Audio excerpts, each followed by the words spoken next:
পুরা পাটটা এটা -15 থেকে 25 পর্যন্ত সেট করা যায়। 15 হলো সর্বনিম্ন, 25 হলো সর্বোচ্চ। সেট করার জন্য প্রথমে একবার চাপ দিতে হবে। এখানে চাপ দিলে এটা ব্লিকিং করবে। ব্লিকিং করলে এখান থেকে আপনি কমাতে পারবেন, বাড়াতে পারবেন। এটা সর্বনিম্ন 15, সর্বোচ্চ আবার 25-এ যাবে। এখন 25 মানে বেশি ঠান্ডা হবে। আবার যদি 15-তে আসে তাহলে কম ঠান্ডা হবে। মানে এখানেই বাড়বে এখানেই কমবে? হ্যাঁ, এখানেই কমবে। এটা 15 এখন কম হবে। আর ঠিক এভাবে এটা হলো নর্মালটা।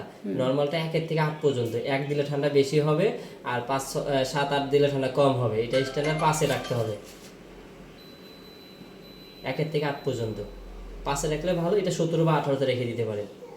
এখন এখানে চাপ দিলে এটা ব্লিকিং করবে। ব্লিকিং করলে কম বেশি করতে পারবেন।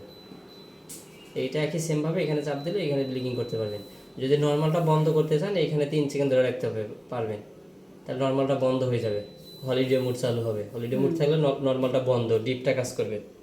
নরমাল কি একবারই চলবে না? একবারই চলবে না।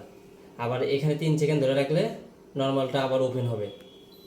আবার যদি বেশি ঠান্ডার প্রয়োজন হয়, আপনি ধরেন 5 ঘন্টা বা 6 ঘন্টাতে বরফ করতে চাচ্ছেন, ফ্রিজটা 5 ঘন্টা চালাবেন, তখন এই সুপারে দিতে পারেন। সুপারটায় চাপ দিলে যে ঘন্টা সেট হবে, এখান থেকে আপনি বাড়াতে পারবেন, কমাতে পারবেন। এরকম 16 ঘন্টা ফ্রিজটা চলবে। 16 ঘন্টা চলার পর আবার আগের অবস্থায় ফিরে আসবে।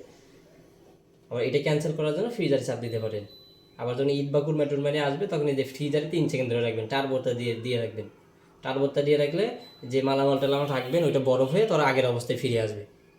বুঝতে পারছেন? এখন আপনি একবার করেন, আমি একবার দেখি কেটে দেন।